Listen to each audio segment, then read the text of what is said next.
Yeah, so can you share your CV presentation, Rekha?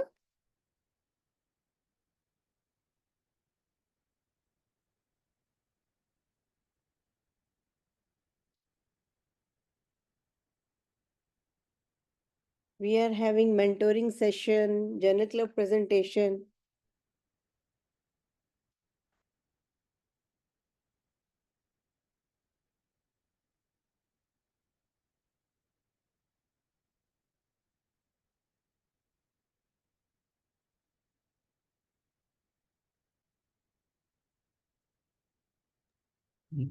Ma'am, I have shared the PPT with you. Could you please share it, ma'am? It's not possible from my end. You're not able to share? Yeah.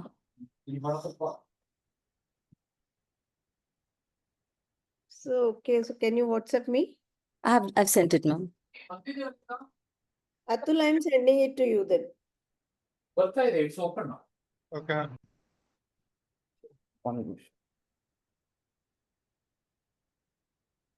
It's open.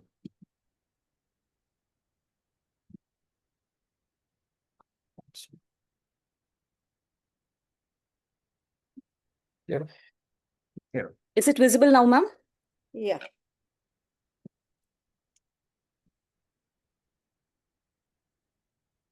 Yeah, so expert with us, Dr. Shalu Gupta. Thank you, ma'am. Yeah, Dr. Shalu, she's a clinical director, Cloud9 Hospital, Gurgaon. Area of interest are poor ovarian reserve, recurrent implantation failure, and PCOS. She's the founder member for Fertility Preservation Society, presenting many papers, multiple publications, past co-convener for SHG Poor Ovarian Reserve, and executive member for Haryana IFS chapter. So welcome, Shalu. Thank you, ma'am. Next. Yeah. So presenter with us with Dr. Rekha. She's an associate professor at Shimoga Institute of Medical Science, Karnataka. She's pursuing DM in reproductive medicine and surgery at AIMS, Delhi. So welcome, Dr. Rekha. Thank you, ma'am. So we'll having very interesting topic for the journal, risk factor management and future fertility of empty follicle syndrome, a retrospective study with real world data. So now So without much delay, I would like to start the presentation. This article was published in July 2024 in Frontiers in Endocrinology. It's on the risk factors management, future fertility of empty follicle syndrome.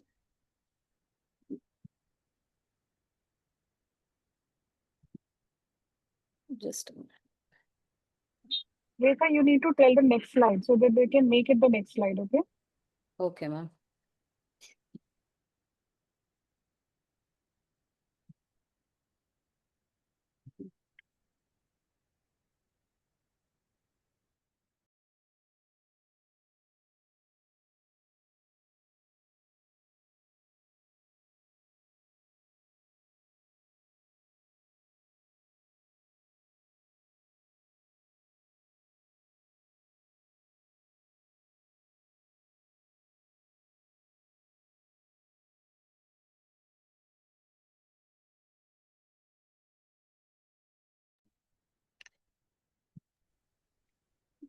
Coming to the introduction, empty follicle syndrome was first described by Cowlem et al. In 1986.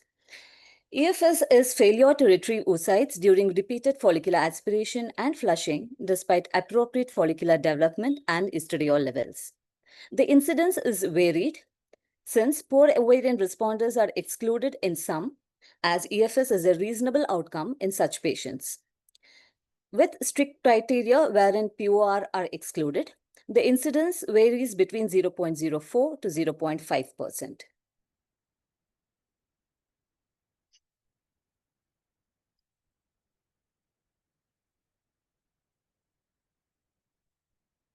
The classification of EFS was given by Stevenson et al.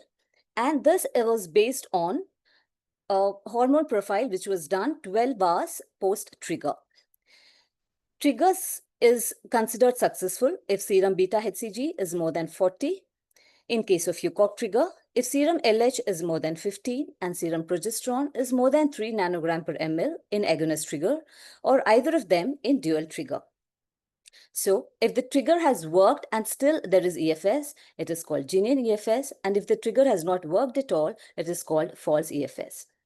So coming to the causes of genuine EFS, it could be trigger factor, wherein there is inadequate HCG exposure time, dosage, or activity, or it could be because of inadequate ovarian response to trigger, genetic or gene mutation factors. If the trigger has not worked at all, the causes could be with administration. It could be a pharmaceutical preparation error or decrease in the efficacy of the drug. There could be also a problem in the timing of the drug. So what is the need to discuss this study is the incidence of EFS is as such very low, and there are very few studies, and meta-analysis and reviews are flawed by heterogeneity of the studies. So the aim of the study was to identify risk factors for EFS, assess pregnancy outcomes in both the EFS cycle as well as subsequent cycles, and to summarize an effective rescue protocol to improve oocyte obtainment and pregnancy outcome. Coming to the materials and methods, study design and patients. This study was conducted in the Hospital of Hebei Medical University. This was a retrospective analysis encompassing 14,000 patients, wherein there were a total of 54 EFS cycles, constituting to 0.3% in the incidence. And this study was taken over a span of 5 years. The inclusion criteria were patients with adequate follicular development in antagonist or agonist protocol, triggered using Hucock trigger only. The study is mainly based on Hucock trigger. At least 2 follicles, 18 mm or more, were considered for trigger criteria. Exclusion criteria were cycles with female abnormal chromosomes and PGT cycles. In this study, they defined EFS as no M2 oocyte obtained after repeated aspiration and flushing despite adequate follicular development. In the study, whenever there was EFS, they had a rescue protocol in order to rescue the cycle. So what they did was, when there was no oocyte obtained after thorough aspiration and flushing during ovum pickup of unilateral ovary, in case of hypo or normo responders, or in case of hyper PCOS patients, they aspirated 6 to 8 follicles of 14 mm and above, and if there are no oocytes, then they tried to classify false EFS into false or genuine. If it turned out to be false EFS with the negative UPT report and serum beta HCG of less than 40, then they repeated Hucock trigger and did pick up 36 hours later. But in case of genuine EFS, where the trigger had worked, UPT was positive and beta HCG was raised, then they labeled it as genuine EFS and they gave a low dose Hucock, that is 2,000 to 4,000 international units of Hucock, and pickup was done after 1.5 to 7 hours. But here, they had 2 important prerequisites before giving this rescue protocol in genuine EFS cases. These 2 prerequisites were considered in order to prevent the risk of OHSs. They were average E2 levels per follicles 14 mm and above had to be less than 200 picogram per ml, and number of follicles 14 mm and above should have been less than 15. So the pregnancy outcomes were measured in terms of clinical pregnancy, miscarriage, and live birth. Statistical analysis was done using SPSS software, continuous variables using mean median, categorical variables using Pearson's chi-square analysis. Normal distributions was studied by students' t-test, non-normal distribution using Whitney U-test. Univariate logistic regression was conducted and 5 variables with p-value less than 0.1 were included. P-value less than 0.05 was considered statistically significant. In this study, they found that the etiology of EFS in 54 cases could be divided into 3 causes. One patient had injection problem. So that was false EFS. It was not a genuine EFS because the trigger had not worked. This was evidenced by serum beta HCG report, LH and P4 report as well. In such a patient, they repeated 10,000 international units of ECOG and did ovum pickup 36 hours later. And in this patient, they obtained oocytes and achieved a live birth. Two patients had was suspected to have oocyte development disorder because these patients, even in their previous cycles, had all M1 oocytes retrieved and they all showed abnormal zona pellucida. All these were patients with primary infertility, no family history, and refused genetic testing. And 51 patients had no obvious cause, and probably it was considered as inadequate ovarian response. So coming to the risk factor for EFS, it was found that BMI was significantly higher in EFS patients, although it was not statistically significant. PCOS was found as a risk factor, amounting to nearly 45% of the patients in EFS.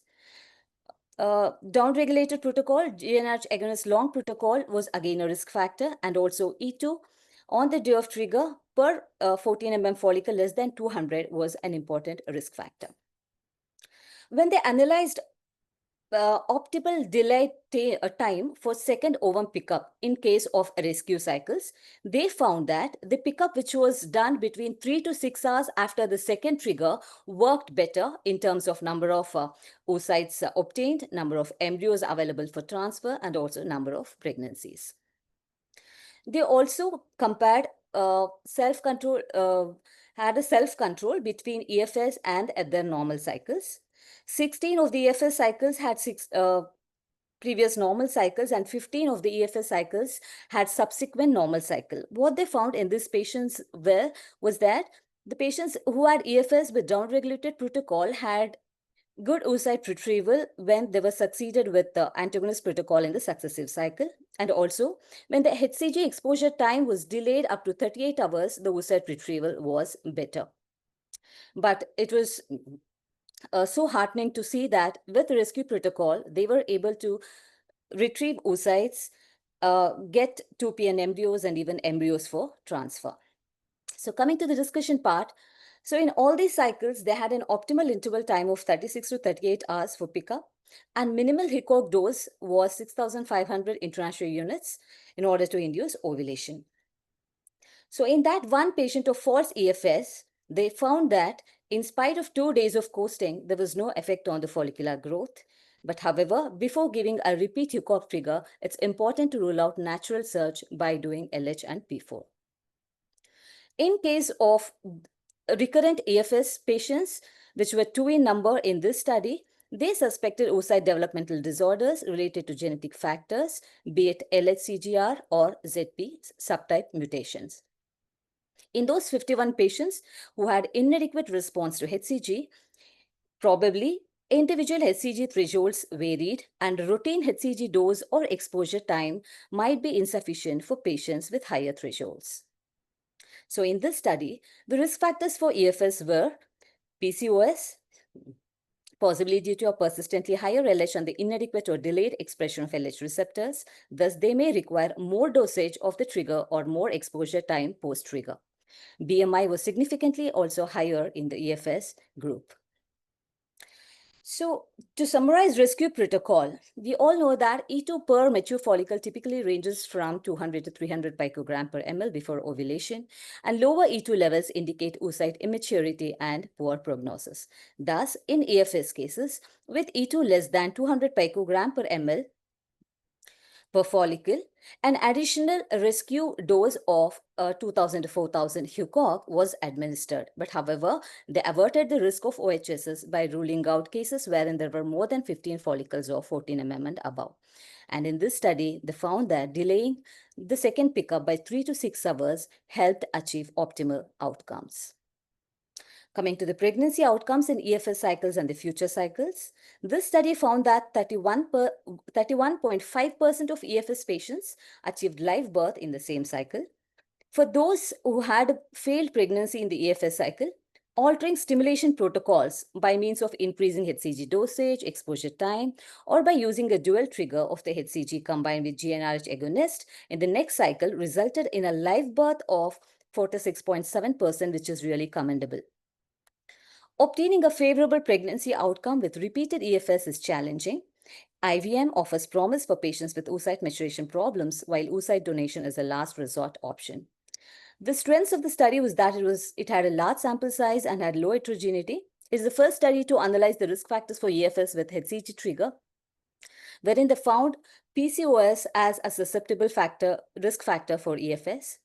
They did a long-term follow-up of cases, including at least 2 complete oocyte retrieval cycles until live birth, which is a novel contribution not mentioned in previous studies. However, the limitations are that the study was retrospective in nature and it was a single-center study. So to conclude, PCOS is an independent risk factor for EFS, possibly requiring a longer HCG exposure time. Delayed second oocyte retrieval after rescue protocol by 3 to 6 hours is an effective way for EFS to achieve optimal outcomes. The occurrence of EFS in a single cycle does not necessarily indicate future fertility decline, but repeated instances of EFS are associated with poor outcomes. When I did literature search on EFS, had quite a few interesting articles based on genetics, OMAS, and various triggers, which I'm going to share in the next few slides. So empty follicle syndrome is defined as a disease in which no oocytes are obtained in ART cycles, although follicle development and steroidogenesis levels appear to be normal. It can range over a spectrum as no M2 oocytes or degenerated oocytes or empty cumulus complexes or EFS. The main causative factors of genital EFS include ovarian aging, folliculogenesis dysfunction, and genetic defects. So I found a lot of interesting articles on zona pellucida defects. And then what is the zona pellucida? The zona pellucida glycoproteins encoded by ZP genes have important roles in oogenesis, fertilization, and development of pre-implantation embryos. They stabilize the gap junctions, help in the transportation of the nutrients across the granulosa cells and the oocyte, and help in bidirectional communication. ZP also regulates sperm oocyte binding, which induces the acrosome reaction. So the absence of ZP will lead to interruption of communication pathways between oocyte and cumulus cells, leading to oocyte degeneration and EFS. And also, the absence of ZP can inhibit sperm binding and acrosome reaction. Coming to the 2 main genetic mutations seen in EFS, the majority is due to ZP mutations, which occurs in 51.4%, as against the LHCGR mutation, which is seen in the rest of the patient. Clinically, we can suspect that a patient is having LHCGR mutation if during pickup, we don't get either oocytes or the cumulus complexes. Sometimes we might see empty cumulus, but that rules out LHCGR mutation. If there are neither cumulus cells nor oocytes, then you can clinically suspect LHCGR mutation. These are the patients which can be treated clinically by doing some modifications in the protocol by way of giving dual trigger or giving supplementary dose of HUCOG by doing a delayed pickup and using LH-like substances during ovarian stimulation. Coming to the ZP mutations, the future of ZP mutations doesn't look that great. ZP1 and ZP3 mutations present in a varied spectrum, and the treatment is usually donor egg. But if you get a report that it is a ZP2 mutation, and your embryologist says that the oocytes do not have any zona pellucida or have a thin zona pellucida, then these patients are the ones who can be benefited with ICSI. So in all these studies, they have done whole exome sequencing on DNA extracted from the blood sample of the lady, and it was confirmed by Sanger sequencing. And Western immunoblotting, immunofluorescence staining, and minigene assay were used to investigate the negative effects of these mutations.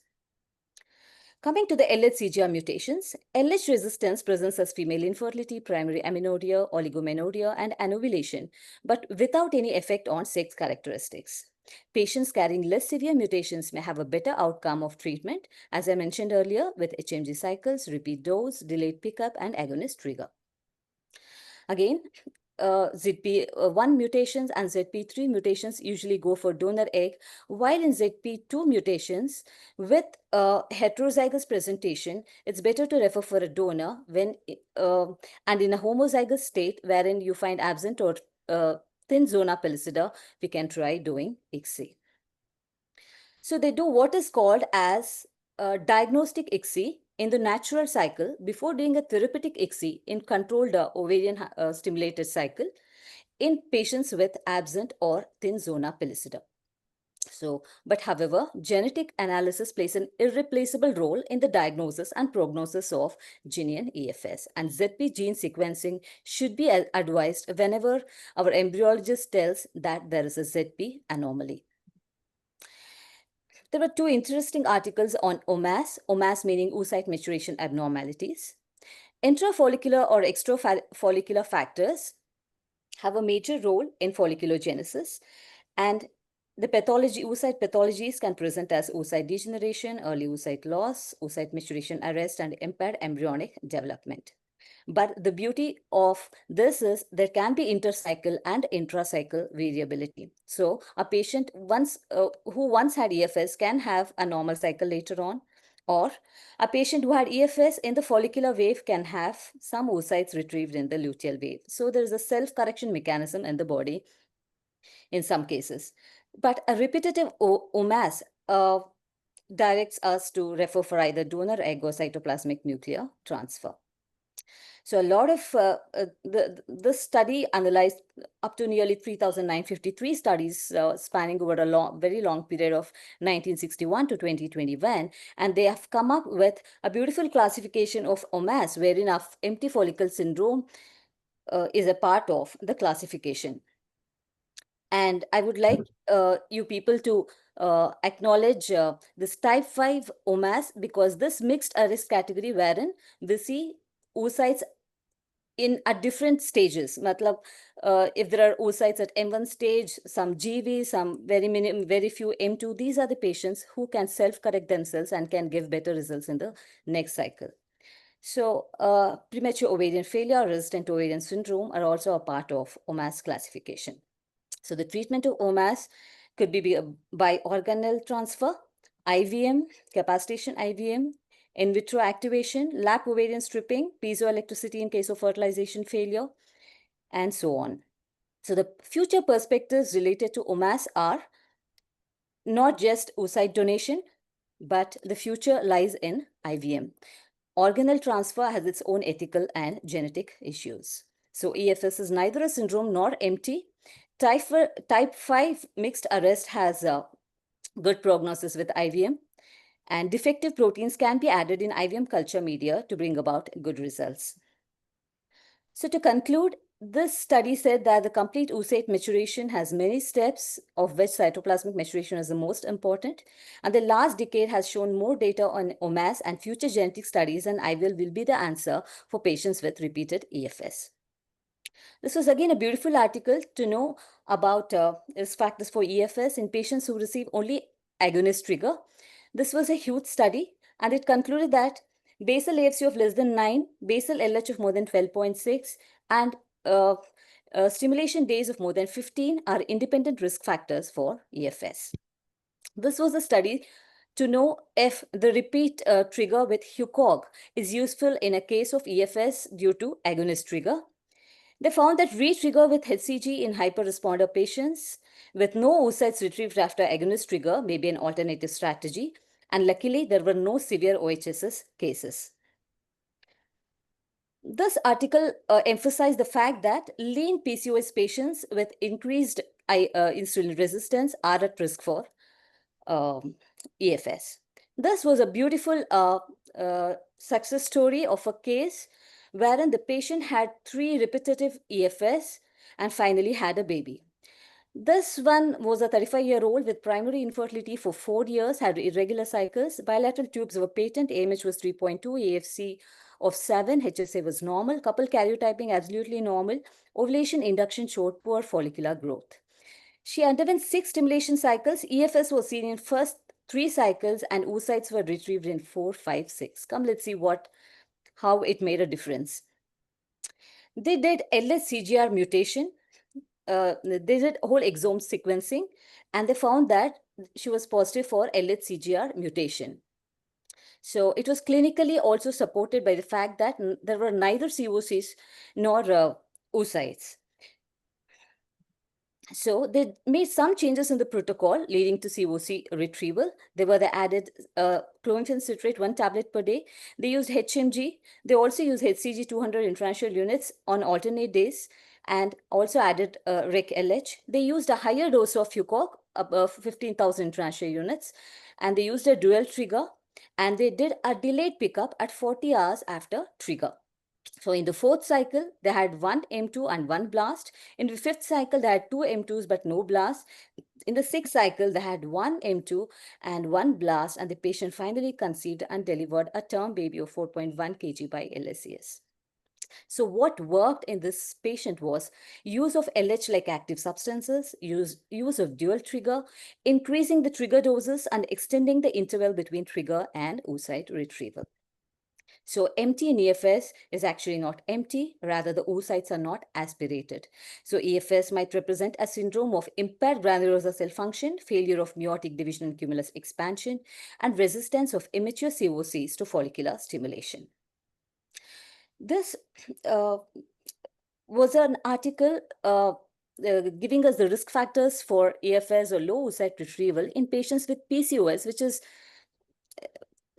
slightly uncommon. They found that PPOS protocol is a risk factor for EFS, and this can be rescued by giving dual trigger. E2 on day 5 of more than 800, E2 per follicle less than 150 picogram per ml on trigger day, P4 on trigger day of less than 1 and more than 1.5, and total duration of stimulation of more than 12 days in PCOS are risk factors for EFS. This was another article which predict to know the risk factors in EFS in GnRH agonist trigger, and hence wise the management. They found that the patients who had recent or prolonged OCP use, patients who had very high BMI or very low BMI were at risk for EFS, so as prolonged stimulation, high cumulative gonadotrophin dose, and low LH on the day of trigger of less than 0.5. So in such patients, maybe we can add minimal dose of Fucoc trigger along with agonist trigger. And always they had a routine practice of doing hormone profile 12 hours post-trigger and confirming whether it is genuine or false EFS. So the key takeaways from this presentation would be that it's better to do a working algorithm suitable to your lab, and in case of normoresponders or hyporesponders, if there are no oocytes retrieved after doing pickup on an unilateral ovary, then maybe you can do an hormone profile and see if UPT is positive in case of Fucoc trigger, or check for LH and P4. If you find that is false EFS, then you can repeat the trigger and do pickup 36 hours later. But the problem arises with genuine EFS. And as I told you, LS-CGR mutation is the only one which is amenable to some clinical modifications. And this is guided by the message given by an embryologist. If the embryologist says that there are no cumulus, no oocytes probably, this might be a lucky patient with LH-CGR mutation, and this patient might be saved with a rescue trigger and a repeat pickup 3 to 6 hours later. But suppose there are no oocytes even with the rescue protocol, then it's advisable to send whole exome sequencing, which is very easy, just it's done on blood of the patient. So we can ask for mutations in ZP and as well as LH-CGR. In case of LH-CGR mutations, as I told you, we can add LH-like drugs and COS, give a higher trigger dose, give dual trigger, or do a delayed pickup. In ZP mutations, the future is not that great, but however, we can try ICSI in case of ZP2 mutations, but otherwise IVM, donor, and organelle transfer is the answer. So we should always predict, but do not give up on EFS. So to summarize, the factors, risk factors for EFS are poor ovarian responders, PCOS, unexplained infertility, previous EFS. And during stimulation, basal LH less than 1, more than 12, high basal FSH and LH with normal AMH and AFC, So this should alert us that it is a resistant ovary, prolonged simulation of more than 12 days in PCOS and more than 15 days in others, high E2 of more than 800 on day 5, and giving early trigger on day 8 are all risk factors for EFS, low E2 per follicle of less than 150 picogram per ml, LH of less than 0.5 on trigger day, and PPOS protocol in PCOS are risk factors. So I'd like to say in EFS, it isn't over until it's really over. Thank you so much. I thank everybody for this privilege of giving me this opportunity to present on this platform. Thank you so much. Thank you, Yeah, Rekha. thank That you, was really Dr. nice. Dr. Neeru, you want to say something? Yeah, excellent presentation, Dr. Rekha. So we have expert with us, Dr. Shalu. So you would like to comment on this? I think she has summarized everything. You have done everything very nicely. So everybody should know that when is genuine EFS is very rare. So when if a patient is not having we have the empty follicle syndrome, so we need to understand mainly it is the injection which the patient has taken wrongly. So we need to talk to them about it. And in patients where we have already had a empty follicle syndrome, in those patients in the next cycle, we can always convert it to an agonist trigger or the dual trigger with that. And then also after 12 hours, do the blood test, the LH, and if you want, we can always do the progesterone in case we are using the agonist trigger here. So this is one of the important things. And that's one of the things. Anybody else? And there was any question is there? Yes. How to label EFS after 2 episodes? Dr. Valeen, I think Dr. Rekha must have given the answer to you now to this question that we need to understand whether it's a genuine or it is a fall. And if it is in which where we had taken the injection, the trigger and the blood report showing that the yes trigger has worked out, we can always give a HCG repeat and delay the injection and the, plan the trigger. The dose for HCG, there's one more question coming in. Sorry, Dr. Neeru.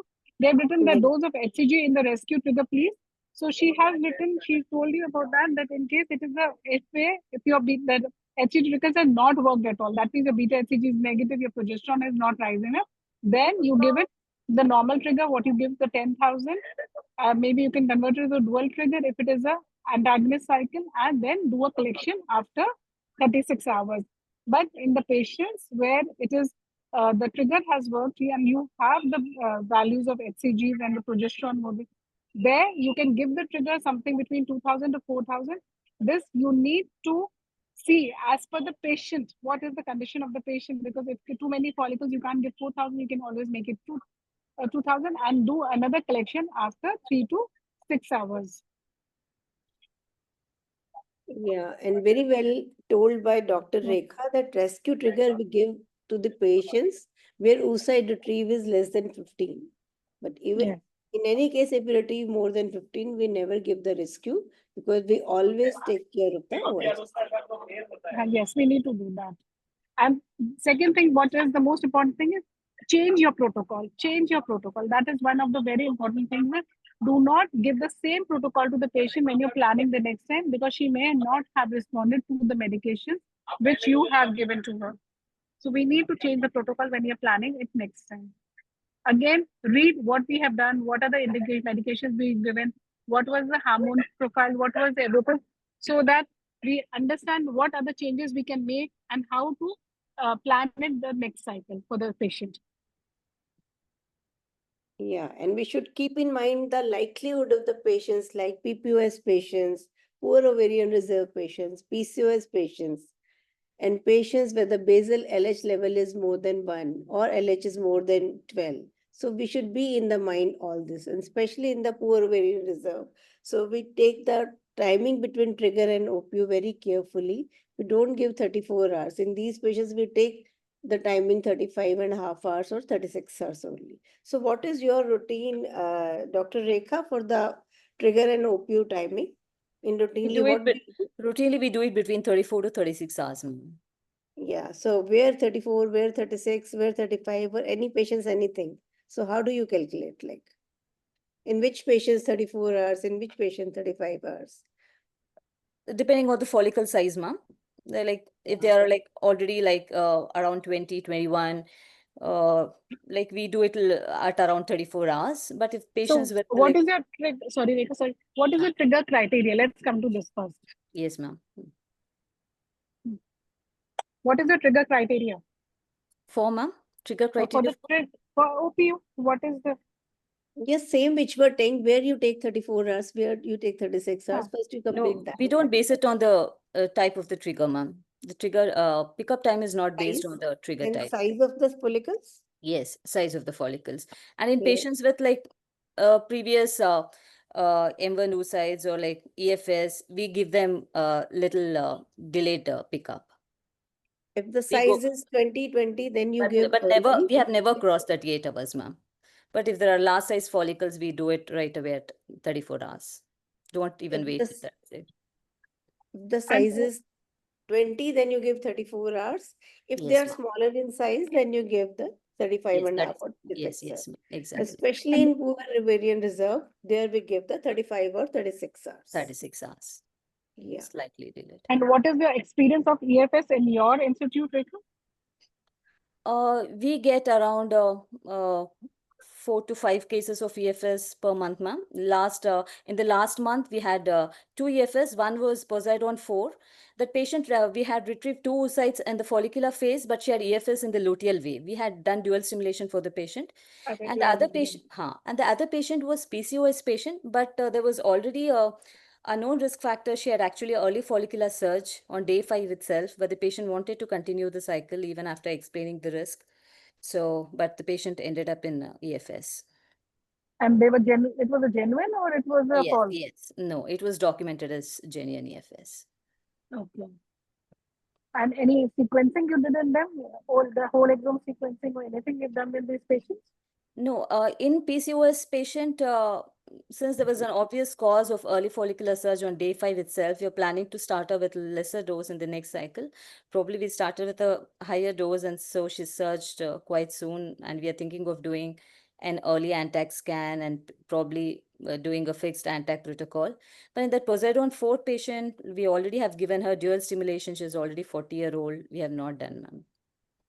And whole exome sequencing is not being done here. So maybe in future we'll try doing it for patients who can afford. In poor patients, suppose BMI is higher, it's a 35 BMI. So you'll give the same dose 10,000 or you will like to increase? We would If- like to increase.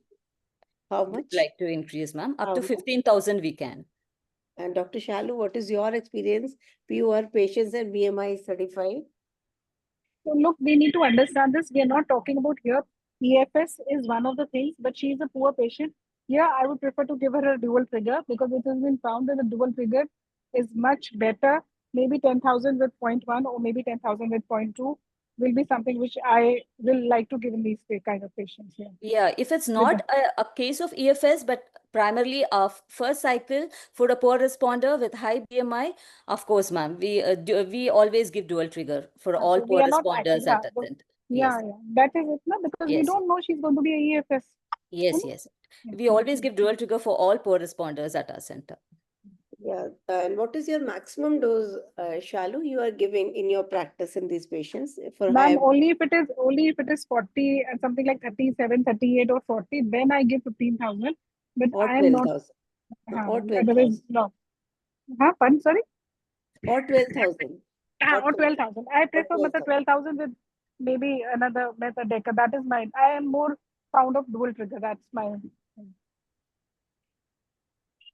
Yeah, and we should be worried for the patient where especially in the donors who are frequently taking OC pills, their day 2 LH is generally very small, very less than 1. And on the day of the trigger, always LH is very less than 0.5. So in So these patients, we have we to should go little start. bit of SCG, maybe 500 unit, maybe 1,000 unit. To And avoid. there's one more thing. we There should was one start, study where they sorry. We should start LH from day 1 in case of the basal Day 1 LH is and before low. trigger, especially in Before the trigger. donor patients, Yes, because they are before on the trigger also. long-term oxypill and their LH is invariably low on the day 1 of the cycle or before the trigger. Yeah. So we And have all to those have- patients who required some LH, I think it's better to supplement with recombinant LH rather than with or HMG, give which is like HMG or LH. give HMG. Yeah. So there's one more thing which I need to tell Rekha. That patients with the LH of 0.6 on the day of the trigger, in a case we are triggering them with the agonist only, we should be careful because these are the patients who do land up into EFS. So Yes, if you're planning only the plain agonist trigger in the entire cycle and you have any suspicious that this patient may have a very low LH, we need to do a LH on the day of trigger, because here they need some HCG, or we need to do a double triggering for them. Okay. yes, ma'am. Yeah, exactly, ma'am. Yeah, even if 1000 HCG is good enough, but we Even should 1000 of even we should be careful about that. Actually, in our unit, we give minimal HCG, Vivitrol 150 for all those patients who have low LH, ma'am. LH of less than 1 on the day of trigger, actually, along with agonist trigger. If they are like So fit that for means you are agonist giving only a trigger. yeah, if you are Orbital is giving a dual trigger, 150. Yes, yes, ma'am. 150. No, Vivitrol 6,000. 150.